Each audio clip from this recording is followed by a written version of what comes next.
सुख अंत पार नाही लेखा बालकृष्ण नंदा घरी आनंदल्या नरनारी गुढिया तोरणे करते कथा गाती गाणे बालकृष्ण नंदा घरी आनंदल्या नरनारे तुका म्हणे छंदे मन मोहिले गोविंदे बालकृष्ण नंदा घरी आनंदल्या नरनारी पांडुरंगा करून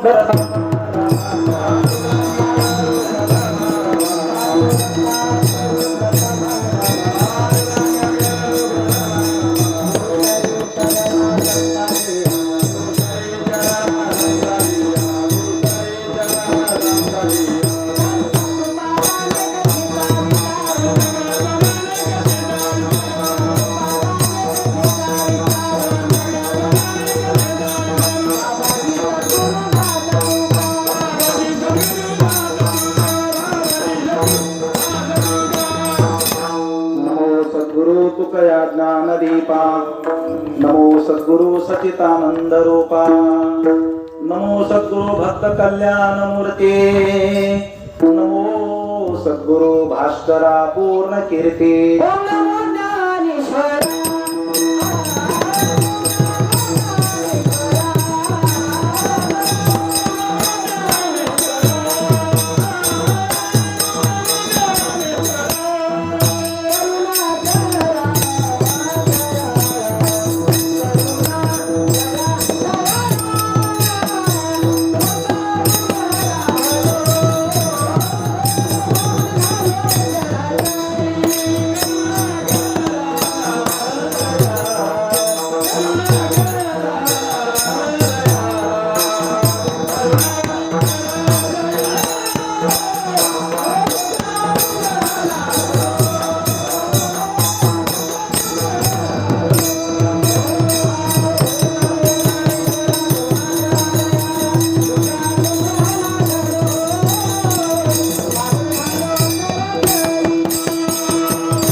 तुची गणेशो सकलार्थमती प्रकाशो मणे निवृत्ते दासो अवधारी जोजी आता अभिनव अवाग विलासिनी जे चातुर्यार्थ कला कामिनी ते शारदा विश्व मोहिनी नमस्कारे दिम्या गुरुर ब्रह्मा गुरुर विष्णू गुरुर्देव महेश्वरः गुरुर साक्षात् परब्रह्म तस्मै श्री गुरवे नमः मनोजवं मारुततुल्यवेगं जितेन्द्रियं बुद्धिमतां वरिष्ठं वातात्मजं वानरयुतमुख्यं श्रीरामदूतं शरणं प्रपद्ये शरणं शरणागत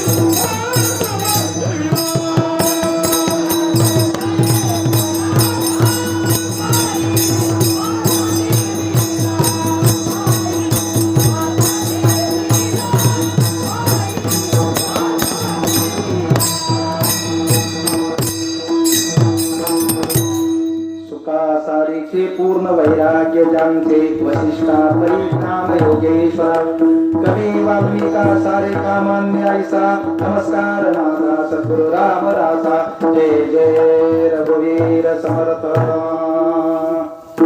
गोकुळीच्या सुखा अंत पार नाही लेखा बाळकृष्ण नंदा घरी आनंदल्या नर नारी गदिया तोरणी करते कथा गाती गाणी तुकारे छंदे बनमोहिले गोविंदे बाळकृष्ण नंदा घरी आनंदल्या नर नारी प्रस्तुत प्राप्त प्रसंगी आज काल्याचा प्रसंग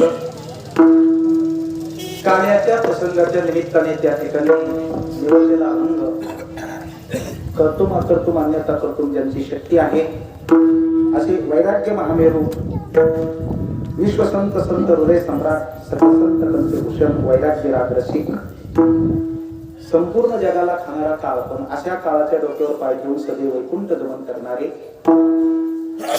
भक्तीचा मार्ग सगळ्या जगाला खुला करून भक्ती मार्गाने त्या ठिकाणी सगळ्यांचा उद्धार करणारे जगद्गुरु तुकाराम महाराज देहू निवासी महाराजांचा काल्याच्या प्रकरणातील गवळणीपर असा अभंग आपण सेवेकरता घेतलेला आहे विठ्ठला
आज काल्याचा प्रसंग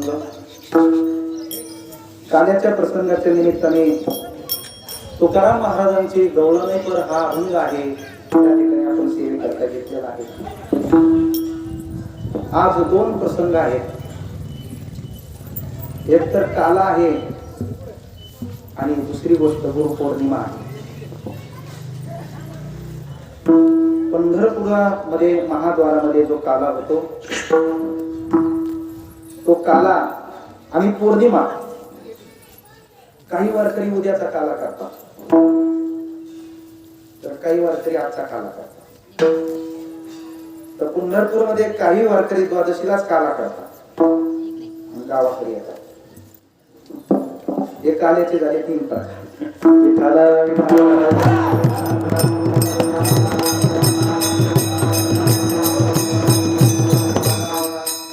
जसं आपल्या आपल्या पद्धतीने परंपरेने सोयीनुसार काला केल्या जातात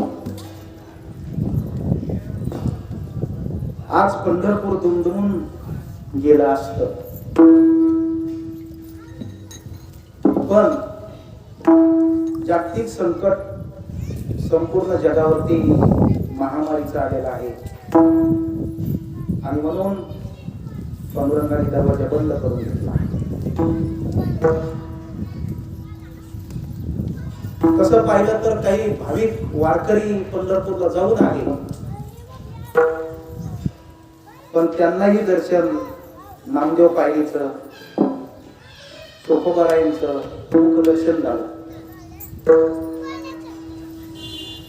काही नेमाच्या पालख्या त्या ठिकाणी गेलेल्या आहेत त्यांना मात्र दर्शन झालं ते भाग्यवानच म्हणावं लागतील त्यांनाच बिचारायला पांडुरंगाने अशा संकटाच्या टायमाला जवळ घेतलं, दर्शन दिलं, खरोखर ते वारकरी येतं. विठ्ठला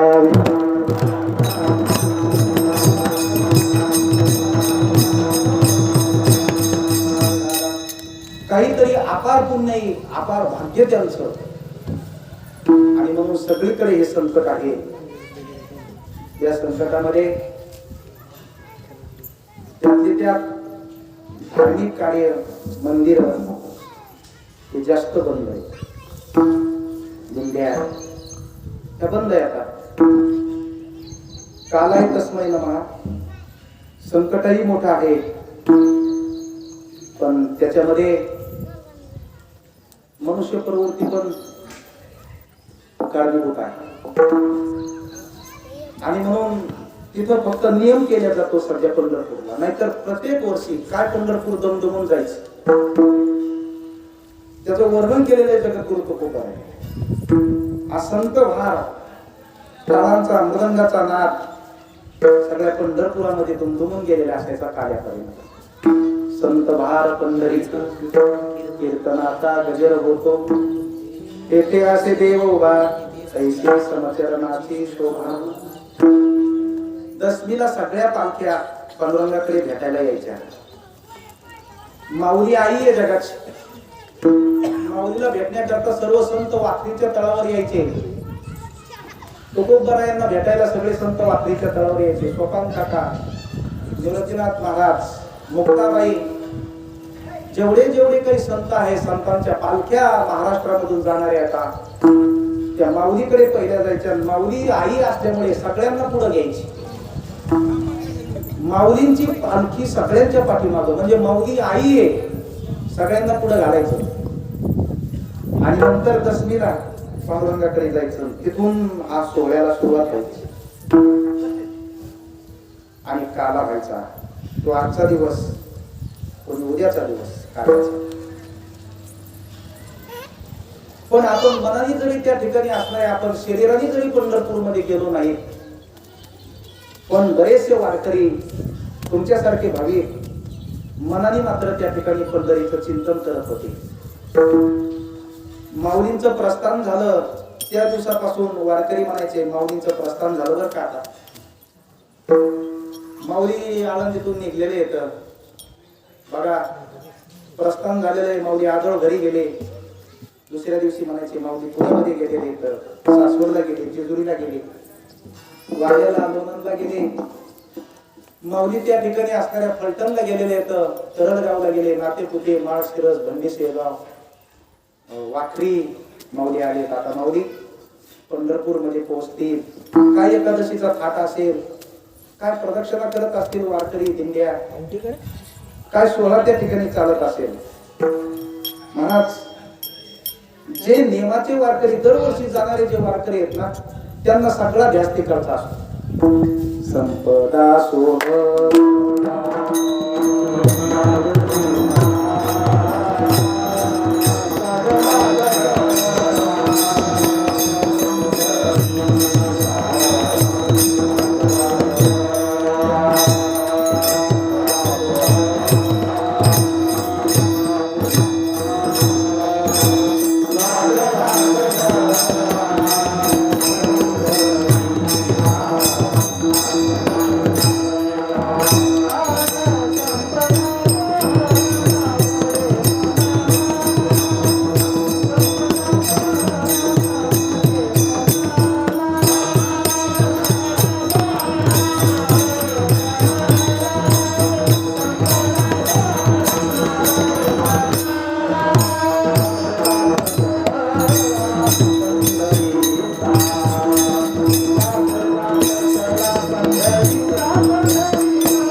सोहळ्यामध्ये जाणाऱ्या माणसाला सोहळा जवळ आला रे आला की टकला लागतो. पंढरीला जाणाऱ्या माणसाला वारी जवळ आली रे आली की टकला लागतो. कशाचा? वारीचा. संसारातला भोग, संसारातले विषय, संसारातल्या ह्या सगळ्या गोष्टी आवडत नाही का? पंढरी दिसते, माऊली दिसतात, वारकरी दिसते, ते भजन दिसतं. संपदा सोहळा नावडे मनाला. पण वारकऱ्याला बर का लागला टकला पंढरीचा. एकदा फक्त सोहळ्यामध्ये गेलेला मनुष्य पाहिजे, मग त्याला इकडं बरं वाटत नाही सोहळ्याच्या टायमाला. आणि नाही जाणाऱ्याला मग काय नाही वाटत. ज्याला त्या सुखाची चव लागलेली आहे, ज्याला माऊलींच्या संगतीची चव लागलेली आहे ना, त्याला मग साखळगाव मध्ये करमत नाही. पंढरपूरला वारीला गेलेल्या माणसाला मग त्या ठिकाणी गावाला करमत नाही. लागला टकला पंढरीचा, जावे पंढरीशी आवडे मनाशी. कधी एकादशी आषाढी आहे, आषाढी एकादशी महान आहे, मुख्य आहे.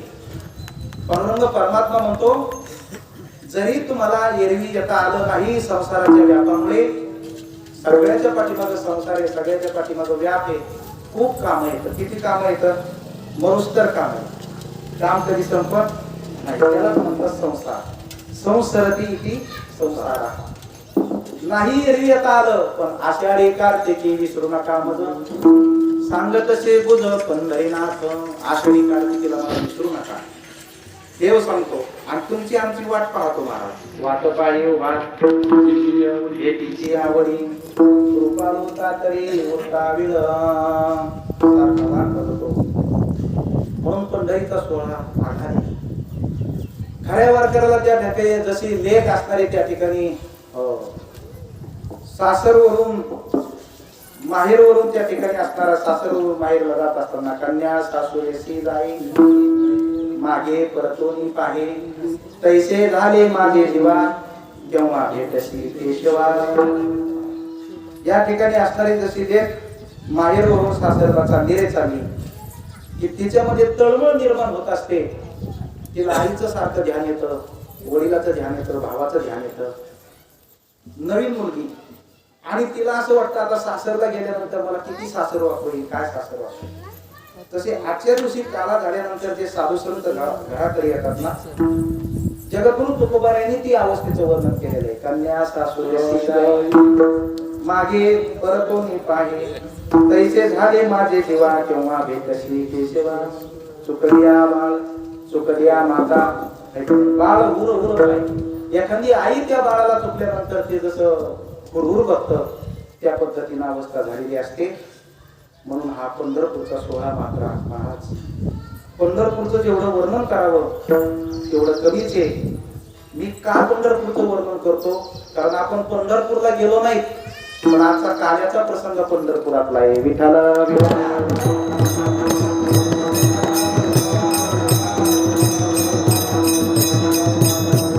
तुकोबा म्हणजे मला पंढरी आवडते, खूप पंढरी आवडते. महाराजांना विचारलं, महाराज तुम्हाला काय आवडतं सगळ्यामध्ये जास्त? सांगितलं, आवडे पंढरी.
आता जर आपण पंढरपूर मध्ये असतो तर हा सोहळा दणदणला असता त्या ठिकाणी. पंढरपूरच निर्माण झालं महाराज. कारण श्री गुरु गंगा भारती बाबांचा हा दरबार आहे आणि आपलं गाव त्यांच्या पदस्पर्शाने पुनीत झालेलं गाव आहे. त्यांचे पाये या भूमीला लागलेले. म्हणून मी सुरुवातीला सांगून गेलो, आज कालाही आहे आणि आज गुरुपौर्णिमा आहे. दुग्ध शर्करा योग त्याला गुरुपौर्णिमा योग आणि काला हे दोन्ही एकत्रित आल्यामुळे हा सुवर्ण युग त्या ठिकाणी निर्माण झालेला आहे.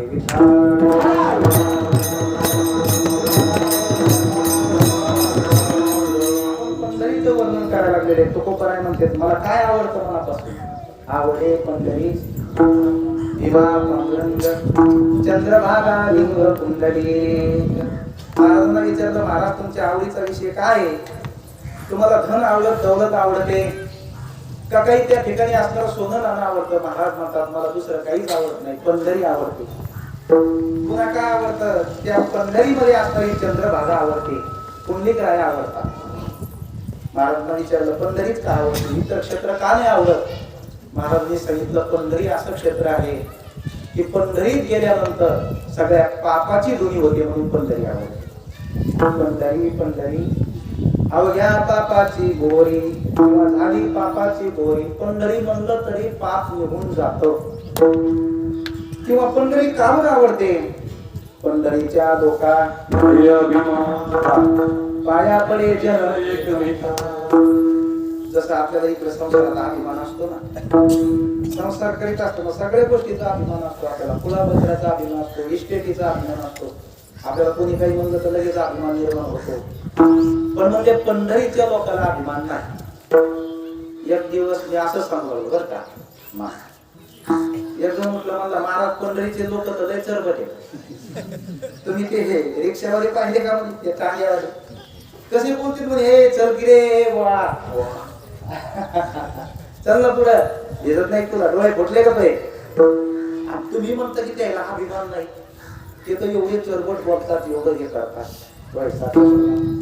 पंढरीचे लोक महाराज ते पंढरीचे लोक म्हणत नाही. पंढरीत मग तशा मशिदी आता भरपूर तसे तर कुत्रे बी येतात गाढवं भरपूर येतं. चंद्रभागेला गेले की गाढवच गाढव वाय वाय वाय तर ते आंघोळी पण करून देत नाही. ते नाही महाराज तिथं तर येड्या बाबडी भरपूर येतात पंढरीत सगळे. पंढरीचे लोक म्हणजे वारकरी. जो वारकरी झाला तो साखर गावामध्ये जरी असला आपल्या गावामध्ये असला तरी तो पंढरीचा शिक्का पडला त्याच्यावर गंध लावलाय ना गळ्यामध्ये माळ त्याची घातली त्याच्या नावाने मंगळसूत्र घातलं म्हणल्यावर ज्या बाईनं त्याच्या नावाने मंगळसूत्र घातलं ती कुठेही असू द्या ती त्याचीच बायको म्हणणार आहेत लोक. कारण काय कुंकू त्याचं लावलेलं आहे मंगळसूत्र त्यांचं घातलेलं आहे. त्या पतीसाठी तिनं कुळगोत्राचा त्याग केलेला आहे.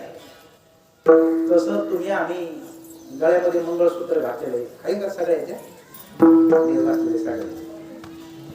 म्हणून त्या ठिकाणी मंगळसूत्र म्हणजे माळ त्याची नावाची माळ घातली तर देव म्हणतो हा माझा झाला. आता याची जबाबदारी माझ्यावर आहे. घालो दिया भार राहिलो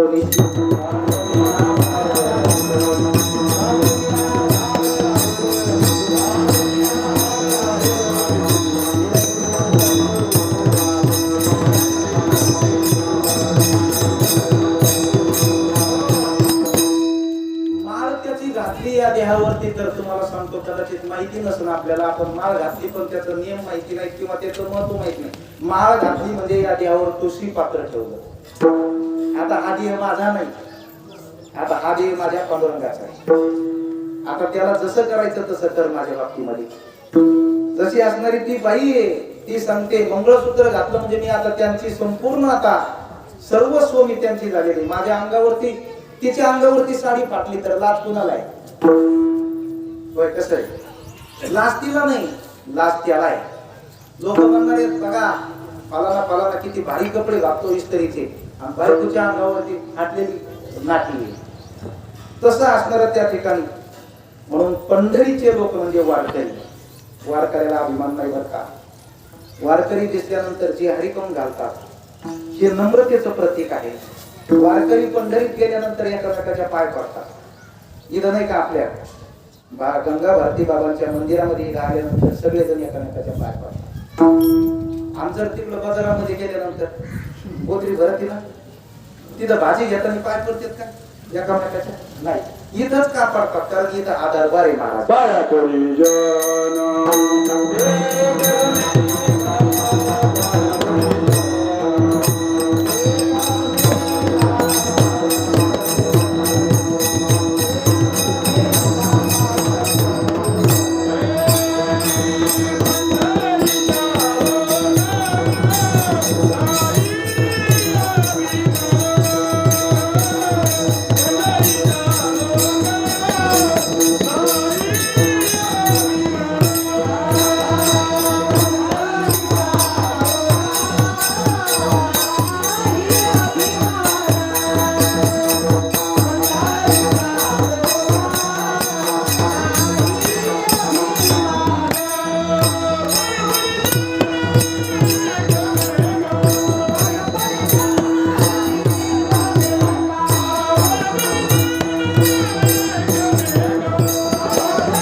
चोपदार महाराज तुम्ही भारी तुम्ही म्हणून कार्यक्रम करता आहे का नाही डबल म्हणजे चोपदार किवी आहे भारी गायकली आहे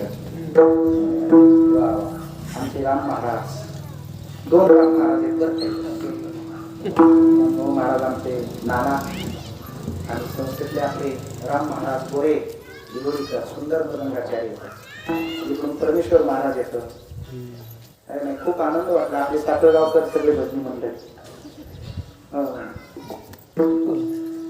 या ठिकाणी आपले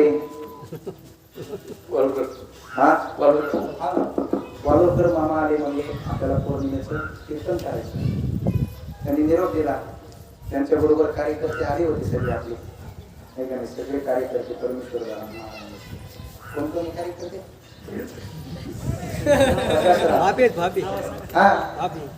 प्रकाशराव याच्यामुळे घडलं नाही सगळ्याला घडलं एकाच्या कैवारी म्हणजे घडून आणणार पाहिजे कोणीतरी खटपट करणार पाहिजे खटपट केली की ती घडत सगळ्यांना म्हणून आज आपल्याला या ठिकाणी काय तर काला घडू राहिल्या काय सांगत होतो मी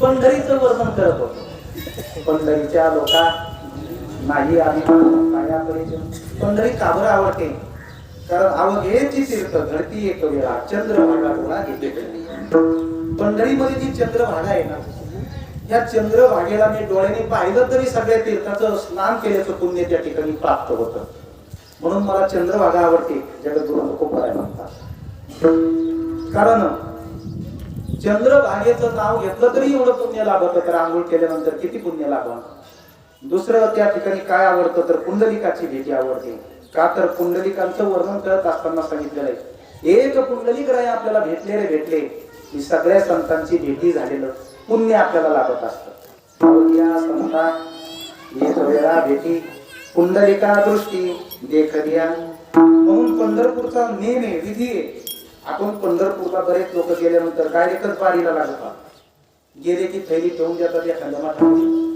लगे बारीला कुठपर्यंत गोपाळपुराला असली तरी ती जाऊन बारीला लागते आणि मग दर्शन होतं तिसऱ्या दिवशी मग तिथलंच बाबा आता 3 दिवस झाले का आता घरी सोय आहे का नाही काय माहिती दर्शन घेतलं की पहिलं लगेच एसटी स्टँडला त्याला बारीतच घरची आठवण येते बारीत लागलेत कशा करता देवाच्या दर्शनाला पण आठवण कुणाची येते घरची आठवण येते का घरी कसं असेल म्हशीला कोणी पाणी पाजत असेल का नाही काय झालं असेल वावरात काय झालं असेल पोरग त्या ठिकाणी जात असेल का नाही शेतामध्ये व्यवस्थित चालला असेल का नाही मग तो विधी नाही सांगितला पंढरपूरचा विधी सांगत असताना सांगितलेला आहे पंढरीत गेल्यानंतर पहिलं चंद्रभागेचं स्नान केल्यानंतर पुंडलिकांचं दर्शन मग नामदेव पायरीचं दर्शन पुन्हा प्रदक्षिणा आणि मग त्या ठिकाणी कीर्तन ऐकायचं एखादं कीर्तन ऐकल्यानंतर हा तिथला विधी नंतर जर वेळ घेतला तर बारीला लागा आणि जर बारीला नाही लागता आलं तरी देखील तुकामने मोक्ष देखील कळस पाहिला तरी त्या ठिकाणी पांडुरंगाचं दर्शन होतं तुम्ही आता तसंच करता बरं का नाही तर कारण आमचे गुरुजी सांगायचे मामासाहेब एवढा विधी पहिला झाला पाहिजे चंद्रभागेचं स्नान झालं बरेच माणसं स्नान करत नाही ते म्हणतात आम्हाला घरी गरम पाण्याची सवय त्या पाण्याने सर्दी होईल मग गेलाच कशाला तिथं जाऊन काही माणसं गरम पाण्याची बकेट विकत घेते 20 रुपयाला तिथं स्नान करतात नाही चंद्रभागेचं स्नान केलं पाहिजे अवघेची तीर्थे घडती एकविरा चंद्रभागा डोळा एकविरा चंद्रभागेचं स्नान केलं पुंडलिकांचं दर्शन का बरं अगोदर करायचं कारण देवाने सांगितलेलं आहे पुंडलिकाचं दर्शन केल्याशिवाय माझं तुम्ही 10 वेळा जरी दर्शन घेतलं तरी तुम्हाला घडणार कारण मी आलो कुणासाठी पुंडलिकाच्या भावाचा गोकुळी म्हणे झाला कोणाला कोणी आणलो देवाला पुंडलिकाने आला पुंडलिकांच्या आई वडिलांच्या सेवेळे पुंडलिकामुळे देव आलेला आहे म्हणून देवाने सांगितलं पहिलं माझ्या भक्ताचं दर्शन करा दुसरं नामदेव पायरीचं दर्शन करा नामदेव माझे असणारे त्या ठिकाणी सख्खे असणारे भक्त आहेत आमचे गुरुजी दृष्टांत सांगायचे एखाद्या सवासीन बाईला जेवायला सांगितलं आणि तिच्याबरोबर एखादा मुलगा आला तर त्या माणसाने सांगितलं बाई फक्त तुम्हाला जेवायला सांगितलेलं आहे, त्या मुलाला जेवायला सांगितलेलं नाही, याला कशाला बरोबर आणलं. ती बिचारी गरीब बाई म्हणू लागली, दादा तुम्ही सावकार आहेत, तुम्ही श्रीमंत आहेत, तुम्ही मस्त पंच पक्वान्न केलेले आहेत, पण माझं असणार आहे लेकरू माझ्या पाठीमागं लागून आलेलं आहे, माझ्या मागं लागलं, किती खाणार आहे ते. नाही नाही बाई म्हणले, त्याला पंक्तीला बसू देऊ नको, तुझ्याकरता पंच पक्वान्न आहे, तुझ्याकरता पैठणी साडी आणलेली आहे भारीतली आहे का नाही, 10,000ची, आपल्याला काय करायचं हो मला ना, तुमच्याकरता भारी साडी आणलेली आहे, तुम्ही सवाशीने येत्या, पोराला जीव घालायचं नाही तरी ते लेकरू बसलं, आता लेकरूच नके तरी ते बसलं महाराज ताटावर. त्या माणसाला ते असंच होतं, मी बडबड महाराज त्याला राग आला, सवाशींमध्ये हे पोरग कशाला बसलं नाही, त्याने त्या पोराला धरलं असं त्या ठिकाणी हिसका मारला आणि ढकलून गेलं दरवाजाच्या बाहेर.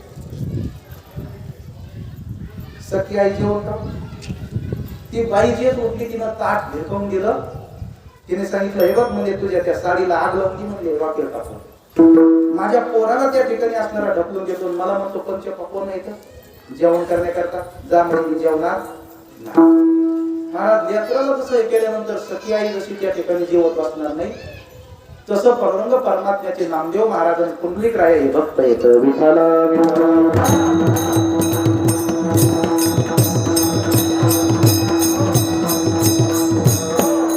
कुंडलिकाचं दर्शन, नामदेव पायरीचं दर्शन, चोखा महाराजांचं दर्शन, प्रदक्षिणा आणि एक कीर्तन ऐकायचं बरं का एकादशीच्या दिवशी.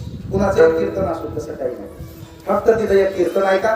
पांडुरंग म्हणतो मीच भेटलो तुम्हाला, जे ते कीर्तनाची जागा ते ते पांडुरंग उभा, जिथं कीर्तन आहे तिथं देव उभा आहे. आणि मग नंतर देव म्हणतो माझ्या भेटी करता या, मी वाट पाहतो तुमची, वाट पाहे उभा.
मला तर वाटतं आता पंढरपूर मध्येच काला चालू आहे. कुंडली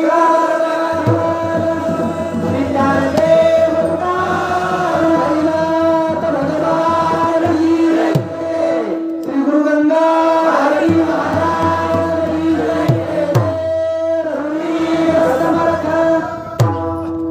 तो परमात्मा आपली वाट पाहतो. वाट पाहिजे हे त्याची आवडी. त्याला कृपाळू म्हटलेलं आहे, कनवाळू म्हटलेलं आहे. दिनाचा असणारा तो अनाथाचा नाथ आहे. कनवाळू कृपाळू भक्ताला गी मोहे. गजेंद्राचा धावा तुवा केला विठाई. पांडुरंगे येऊ पांडुरंगे. दिनाचा कैवारी येऊ पांडुरंगे. गजेंद्रासाठी धावून आला. द्रौपदीला त्या ठिकाणी असणाऱ्या या दुर्वास ऋषीनं छळलं तेव्हा धावून आला. पांडवाकरता वनामध्ये त्यांचा पाठराखण केले. कितीतरी भक्ता करता तो धावून आलेला आहे.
पायापाशी प्रल्हादाकार आणि स्तंभी अवतार केला.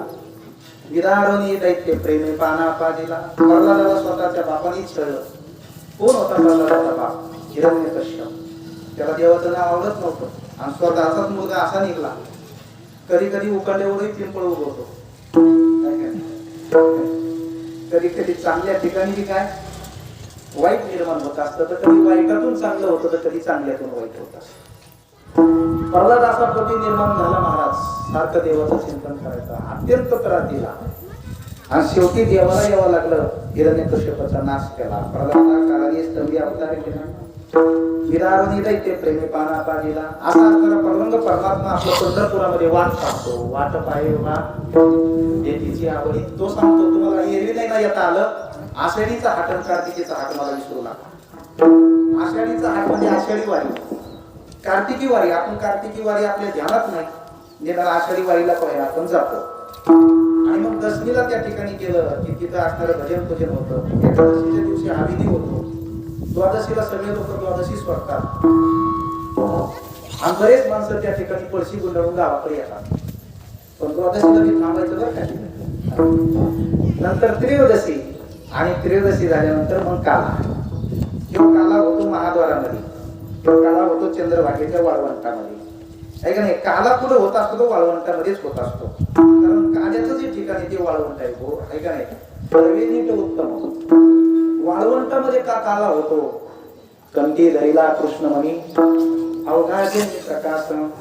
काला वाटो एकमेका वैष्णविका संग. तुका म्हणे भूमंडळी आम्ही बळी विरगारे.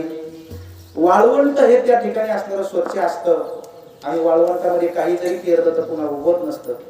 तसं आपल्या जीवनामध्ये कोणत्याच कर्माचा लेस राहू नये म्हणून चंद्रभागेमध्ये काला. विठाला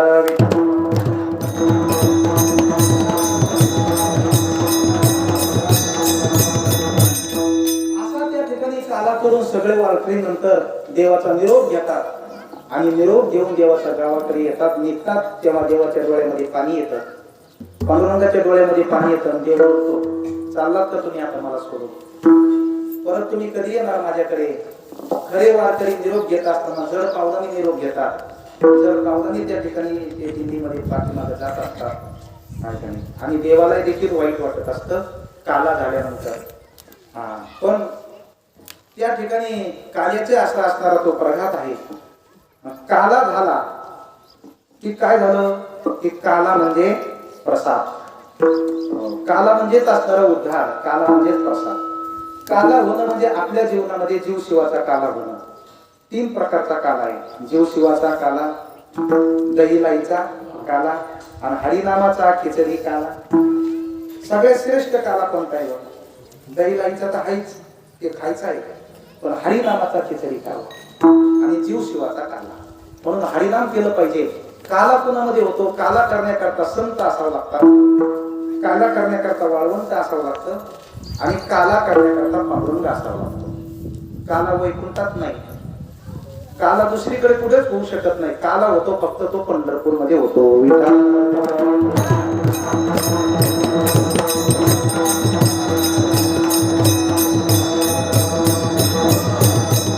आणि म्हणून जिथं देव आहे तिथं सुखाला पारावर नाही. महाराज, संसारातलं सुख वेगळं आहे, विषयातलं सुख वेगळं आहे, वैकुंठातलं सुख वेगळं आहे, संतांचं सुख वेगळं आणि देवाचं सुख वेगळं. संसारातलं जे सुख आहे ना ते संपणार आहे, कमी होणार आहे. माऊली म्हणतात जशी असणारी त्या ठिकाणी उन्हाळा लागला की ते नदीचं पाणी हळूहळू कमी होतं, तसं संसारातलं जे सुख आहे ते हळूहळू कमी होतं. नाही का? लग्न झाल्या झाल्या म्हणतात ना चंद्रमुखी असते, नंतर एका वर्षांनी म्हणा 6 महिन्याने म्हणा सूर्यमुखी होते आणि 2 वर्षांनी ती ज्वालामुखी असते. ते नाम संसार. समजलं आता तुम्हाला? सांगायचं काम नाही, त्याचं नाव संसार आहे. आमचे गुरुजी त्या ठिकाणी सांगायचे लग्न झाल्यानंतर पहिल्या वर्ष नवरदेव सांगतो, म्हणजे नवरा सांगतो बायको ऐकते, नवरा बोलतो बायको ऐकते. दुसरं वर्ष सुरू झाल्यानंतर बायको बोलते, नवरा ऐकतो. आणि 3रं वर्ष सुरू झाल्यानंतर दोघं बोलतात, शेजारची ऐकते. मी एक आपलं उदाहरण सांगितलं. सगळ्याच असं आहे महाराज. संसार म्हणजे कोणाचा बी असो, तो गरीबाचा असो, तो श्रीमंताचा असो, शिकलेल्याचा असो, अशिक्षित माणसाचा असो, टाळकऱ्याचा असो. तुमचे नाही झाले मग बरं बरं, नाही तर महाराजाचा असो. महाराजाचं लय अवघड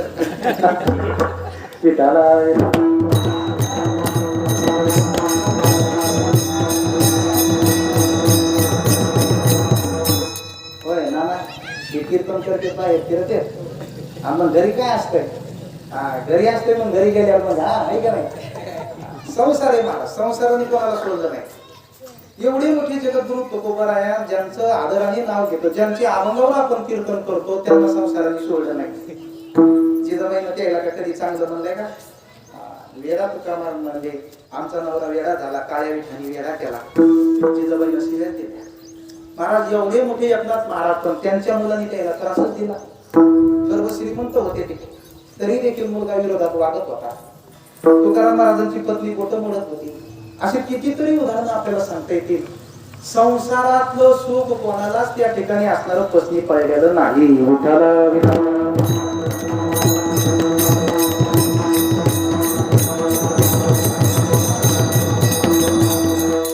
वरून दिसतंय तेवढं बरं आहे, वरून दिसतंय तेवढं. आम्ही म्हणतो तुमचं बरं आहे, तुम्ही म्हणते आमचं बरं आहे, पण कोणाचंच बरं नाही. सगळ्याचं काय खरं कोणाचंच नाही, नुसतं बरं आहे तेवढं खरं. एक त्या ठिकाणी असणारा एक शेजारचा माणूस म्हणला का हो तुमचा संसार लय हसून घेऊन ये म्हणे, कारण आमची इथं नेहमी भांडणच होतात आमच्या घरी, नेहमी त्या ठिकाणी असणारा किचकिच काही ना काही चालूच राहते, पण तुमचं बरं आहे शेजाऱ्याचं. ते म्हणजे कसं का तुमच्या घरून नेहमी हसण्याचाच आवाज येतो म्हणजे. अहो म्हणले तुम्ही विचारलं नाही एवढंच बरं आहे. आम्ही का हसतो म्हणले, कारण आमचे बी भांडणं होतात, आणि भांडणं झाले की आमच्या तिला लय राग येतो म्हणे. तिला राग आला की ती स्वयंपाक करीत असताना जे फुकणी घेतील मला फेकून मारते, आणि जर फुकणी मला बरोबर लागली तर ती हसते, आणि मी जर होकून घेतली तर मी हसतो. संसारातलं हसणं हे, पण परमार्थातलं हे नाही. परमार्थातलं जे सुख आहे ना ते खरं सुख आहे ना.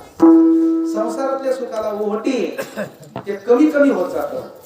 जसं पौर्णिमेचा चंद्र आमोशाकडे जात असताना कले कलेनं कमी कमी कमी कमी होत जातो आणि आमोशा आली की संपूर्णच जातो. तसं संसारातलं जे सुख आहे ते तरुणपणातलं जे सुख आहे ते म्हातारपणामध्ये राहत नाही. मुलं बाळ नीट बोलत नाही, सुला नाही, त्या ठिकाणी असणारा हे दोघं नवरा बायको एकमेकाला नीट बोलत नाही. म्हातारा म्हणतो म्हातारीच तशी आहे, म्हातारी म्हणते म्हाताराच तसं आहे. मग ते अशा पद्धतीचं जे असतं ना हे नाशिवंत सुख, संपत जाणारं सुख आहे. आणि जे सुख संपत नाही, जे वाढत राहतं, आवित असतं, ते परमार्थातलं सुख आहे. ते गोकुळामध्ये, ते गोकुळामध्ये काय आहे? जिथं देव आहे तिथं सुख आहे, जिथं संत आहे तिथं सुख आहे. महाराज आज किती वर्ष झाले श्री गुरु गंगा भारती बाबा त्यांची पुण्यतिथी, कितवी पुण्यतिथी आहे त्यांची? वा वा वा, धन्यवाद. 27वी पुण्यतिथी आपण त्याच आनंदाने साजरी करतो. आपल्या गावात अनेक बरेच श्रीमंत होऊन गेले मेले, त्याचं नाव बी कोणाच्या ध्यानात राहिलं नाही, त्यांच्या घरात बी ध्यानात नाही, फोटो बी नाही राहिले कुठे. 2-3 वर्ष फोटो काढते ते मग दसऱ्याला काढले की पुन्हा दसऱ्यात एकदा फोटो काढला खराब झाला, पुन्हा पाहायला बी फोटो राहत. महाराज हे तुमचं आमचं आहे का? तर त्याचं कारण आहे आपण जे जगलो ना ते विषयासाठी जगलो. आपण विषयातलं सुख घेतलं, नाशिवंत सुख घेतलं, नासून गेलो. आणि संत जे जगले ते अविनाशी परमात्म्यासाठी जगले आणि परार्थासाठी जगले. गुरु गंगा भारती बाबा दुसऱ्यासाठी जगले, दुसऱ्यांचं त्यांनी कल्याण केलं. म्हणून संताजवळ खूप मोठं सुख आहे. मी बोलत नाही असं नाही, तर खूप बरं म्हणतो सुख या संत समागमे.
संत समागमामध्ये सुख आहे.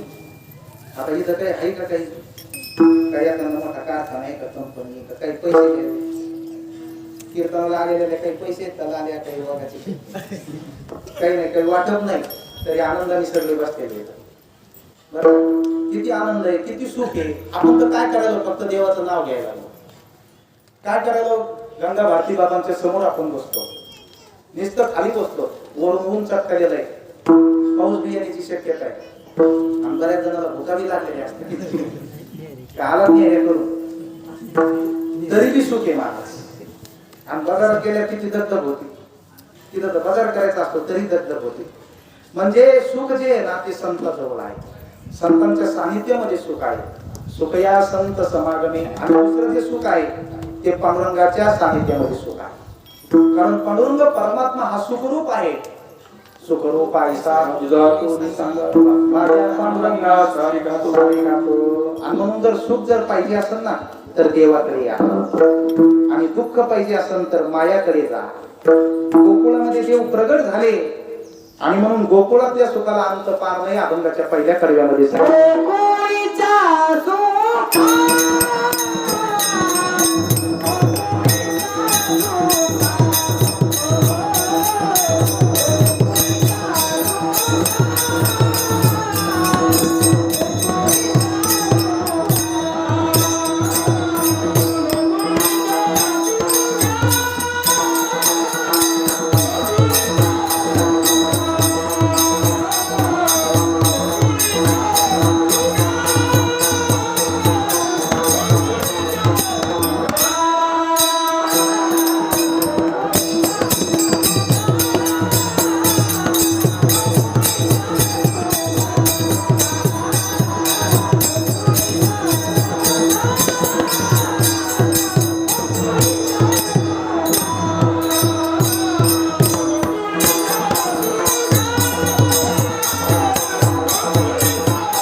गोकुळीच्या सुखा एक जण म्हणला गोकुळीच्या म्हणजे एखादी बाई आहे का गोकुळी तर तिथं संतांचं जे वाङ्मय असतं ना कधी कधी वाचार्थ लागला नाही तिथं लक्षार्थ लावा लागतो ऐका तिथं लक्षार्थाने त्याचा अर्थ घ्यावा लागतो एक म्हणजे म्हणला का हो महाराज मला साखळगावला जायचंय कुठून जावं पलीकडे त्या ठिकाणी रस्त्यावरती एक शेतकरी आऊत आणत होता त्यांनी सांगितलं हे बघा हे जे आंब्याचं झाड आहे ना या झाडावरून सरळ जा तुम्ही कुठे जातात ना डायरेक्ट मंदिरापाशी जाता साखळेश्वरांच्या मंदिरात झाडावरून आता ते जरा ऐकणार थोडं कमी वरचा मधला कमी वाटत ते आंब्याच्या झाडापाशी आलं ते म्हणलं हा रस्ता चुकला तर काय करायचं कारण सांगणाऱ्याने सांगितलं झाडावरून सरळ जा आंब्यावर चढलं वरून त्यांच्यावरून पुन्हा खाली उतरलं झाडावरून जा म्हणजे झाडा खालून जा ऐका झाडावरून सरळ गेला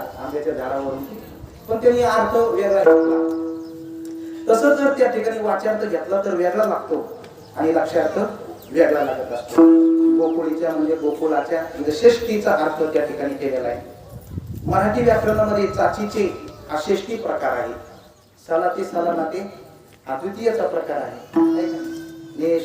होऊन आता हे संस्कृत आहे बरं का एवढं संस्कृत पुढे सांगावं म्हणून गोकुळीच्या सुखा म्हणजे गोकुळातल्या सुखा जगद्गुरु तुकाराम महाराज वर्णन करायला गोकुळातल्या सुखाला अंत नाही पार नाही तुमच्या आमच्या सुखाला अंत आहे पार आहे मुलगा जीव लावतो पण कधी त्याचे 4 हात होत नाही तोपर्यंत पहिल्या बाळदशी आई बाहेची पिसे आणि एकदा लग्न झाले म्हणजे स्त्री मावसे भुलवणी खाणे ज्ञानोबारायांची ज्ञानेश्वरीमध्ये किती गोड ओवी आहे माऊली ज्ञानेश्वरी लिहिली तेव्हा 16च वर्षाचे होते हो पण प्रपंचातला सगळा अनुभव लिहून ठेवला माऊली म्हणजे त्या ठिकाणी मुलगा आईला मानतो पण कौर आई जोपर्यंत त्याचं 2चे 4 हात करून देत नाही तोपर्यंत बरं का परमेश्वर आणि एकदा 2चे 4 हात करून दिले ज्ञानोबराय म्हणतात मग हे जे सुख आहे ना एखादी सुनबाई घरात आल्यानंतर ती सासू सगळ्या गावात सांगत होती माझ्यासारखी सून कोणालाच नाही मिळाली आजच्या साखर गावात नाही आतापर्यंत कोणालाच नाही पुन्हा 36 महिन्यांनी म्हणते ही लय चांगला असेल झाली कोणालाच नसलं अशी एवढी भांडायला लागली महाराज ते सुख आहे पण ते पलटणार आहे संपणार आहे नाशिवंत आहे किंवा रूप बदलणार आहे आणि जे परमात्म्याचं सुख आहे ना ते न संपणार आहे म्हणून त्याला अंत नाही पार नाही गोकुळीचा सुखा अंत पार नाही देखा का बरं दुसऱ्या कर्यामध्ये सांगितलं